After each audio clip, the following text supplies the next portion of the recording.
সাহাবায়ে কিরামরা নবীকে ভালোবেসেছে বলে জান্নাতে যাবে। তাদের সামনে নবী ছিল বলে তারা দান মুবারক শহীদ করে দিয়েছে। ও হুজুর গো, তারা নবীজির জন্য জীবন কুরবান করে দিয়েছে। দিনের জন্য তাদের কলিজা চিবিয়ে খেয়েছে বেঈমানের দলেরা। ও হুজুর, আজকে যদি নবী আমাদের সামনেও থাকতো, আমরাও জীবন দিতাম, আমরাও প্রাণ দিতাম, আমরাও শহীদ হয়ে যেতাম আর নবীর সঙ্গে জান্নাতি হতাম। কিন্তু আমাদের সামনে তো নবী নাই। জোরে বলেন ঠিক কিনা, আরো জোরে বলেন ঠিক কিনা। নবী জানিয়ে দিলেন, ও উম্মতিরা, তোমরাও আমার সঙ্গে জান্নাতে থাকবে, কিন্তু তোমাদের তীর খেতে হবে না, তোমাদের তলোয়ারের আঘাত খেতে হবে না, তোমাদের গলায় ছুরি চালিয়ে দেওয়া হবে না। নবী জানিয়ে দিলেন, মান তাশাব্বাহা বিকওমিন ফাহুয়া মিনহুম, যার সাথে যার মুশাবাহ হয় কিয়ামতের ময়দানে তারই সাথে হাসর নাসর হয়। জোরে বলি সুবহানাল্লাহ। নবী জানিয়ে দিলেন, আমার সিয়াদ ইবনে সাকান ছিল আমার বডিগার্ড। ও কাটালতলির উম্মতের, আমি তোমাদের সামনে নাই, কিন্তু আমার সুন্নাত তোমাদের সামনে জিন্দা আছে না নাই? আমার ঘর তোমাদের সামনে জিন্দা আছে না নাই? নবী জানিয়ে দিলেন, আমার সাহাবীরা ছিল আমার বডিগার্ড, আর তোমরা হবে আমার ঘরের বডিগার্ড। বডিগার্ডে যখন মিল হয়ে যাবে, তোমরা বিনা কষ্টে আমার সাহাবীদের সঙ্গেই জান্নাতে থাকবে। জোরে বলি সুবহানাল্লাহ। কেমন করে থাকবে?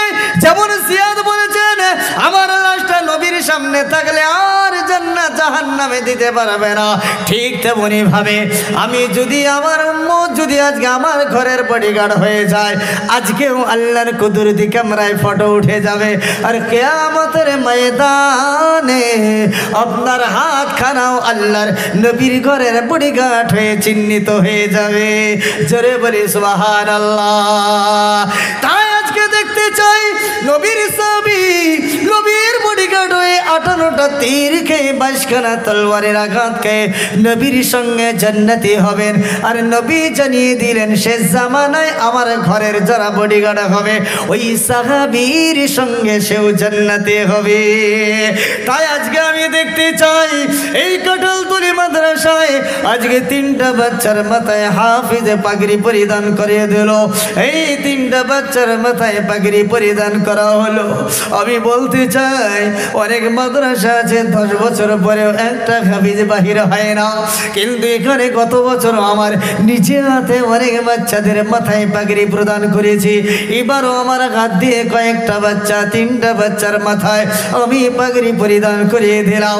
আমি বলতে চাই, আজকে যদি মাদ্রাসার বডিগার্ড আপনি হয়ে যান, আপনার কুরবান হতে হবে না, তিরি খেতে হবে না, আপনার হাতের সামান্য ময়লা দিয়ে প্রথম নাম্বার আজকে পুরুষ কে আছেন, প্রথম নাম্বার সৈনিক আল্লাহর বান্দা কে আছেন, ওই 18টা তীর খানেওয়ালা সাহাবীর সঙ্গে হাতে হাতে হাত মিলিয়ে জান্নাতি হতে চান, নবীর ঘরের বডিগার্ড হতে চান, আজকের দিনের নায়ক হতে চান, আজকের দিনের প্রথম হাত রহমতের উঠানেওয়ালা হতে চান, আজকের দিনের প্রথম নম্বর দাতার খাতার নাম দিতে চান, নবীর ঘরের প্রেমিক হয়ে, নবীর প্রেমিক হয়ে, আর সাহাবায়ে কেরামদের সঙ্গে জান্নাতি, নবীর সঙ্গে জান্নাতে থাকার জন্য যেহেতু একটা হাফিজকে পাওয়ার দেওয়া হবে 10টা করে জাহান্নামীকে জান্নাতে নিতে।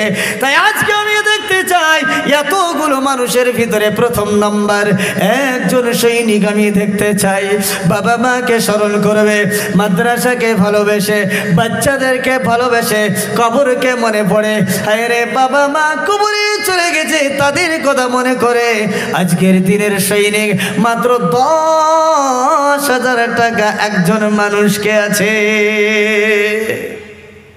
একজন মানুষ আমি আজকের নায়ক হিসাবে দেখতে চাই। মাশাআল্লাহ। মাদ্রাসা সেক্রেটারি, নারে তাকবীর। এটি জোরসে বলুন। অল্প মানুষ হলে কি হবে, ইমানের পাওয়ার। একজন মহিলা কর্ণাটকের আমরা জানি নারে তাকবীর নারা খান, একটা দুটো নারা গোটা পৃথিবী হেলিয়ে দিয়েছে। আর আমরা এতগুলো মানুষ একটা প্যান্ডেল হেলাতে পারছি না। জোরে বলি নারে তাকবীর, আওয়াজ রে নারে তাকবীর। আমার পাশে বসেছিল, আমার পাশে বসেছিল মাদ্রাসার সেক্রেটারি, 10,000 লেখাইল অতি তাড়াতাড়ি। আরো দোয়া করি খুদায় গো তালবারি, জান্নাতে নিও খুদায় অতি তাড়াতাড়ি। আরো দোয়া করি খুদায় গো বাড়ি তালা, মিঠাইয়া দিও তার সব দুঃখ জ্বালা। আরো দোয়া করি খুদা ওগে রহমান, বাড়াইয়া দিও খুদা অতি ও সম্মান। জোরে বলি আল্লাহুম্মা আমিন। আল্লাহ একজন 10,000 হয়ে গেল। এই মাদ্রাসার সেক্রেটারি আল্লাহ, যিনি হাত তুলে জান্নাতের প্রতীক হয়ে গেলেন, আজকে ইনার সঙ্গে হাতে হাত মিলিয়ে জান্নাতে হওয়ার জন্য নিজের বাবা আর ভাইয়ের জন্য এই রে আজকে এখানে আরামে বসে আছি। নিজের মা এই ঠান্ডার দিনে ছোট বাচ্চা যখন ছিলাম মায়ের কোলে পেশাব করে দিয়েছি, বিছানায় বারবার পেশাব করেছি। আম্মা জান ঘুমাই না, পিছনে হাত দিয়ে দেখে আমি পেশাব করেছি নাকি। পেশাব করলে নতুন তেনা কাপড় আবার দেয়। এইভাবে সারা রাত মা ঘুমায় না। মা পাল্টাতে পাল্টাতে সবগুলো কাপড়ের টুকরোগুলো ভিজে যায়। অবশেষে মার কাপড় নাই, বাচ্চাকে নিজের কাপড়ের আঁচলখানা বিছিয়ে দেয়। আস্তে আস্তে কাপড়ের আঁচল ভিজিয়ে দিতে দিতে মায়ের গোটা কাপড়কে সারা রাত পেশাব করে আমি ভিজিয়ে দিয়েছি। হায় রে, অবশেষে মাই আমার দেখে কাপড় ভিজে গেছে, কিন্তু বাচ্চাকে আর কষ্ট দেওয়া যাবে না। অবশেষে মা গোটা ভিজে কাপড়খানা পরিধান করে নিয়ে বুকের কাপড় আগলা করে বাচ্চাটাকে বুকের ভিতরে জড়িয়ে ধরে নিজের শরীরের গরম দিয়ে বাচ্চাটাকে হেফাজত করেছে। জোরে বলেন ঠিক কিনা? আজকে ওই মা কবরে শুয়ে আছে। মা হাজার চেষ্টা করলেও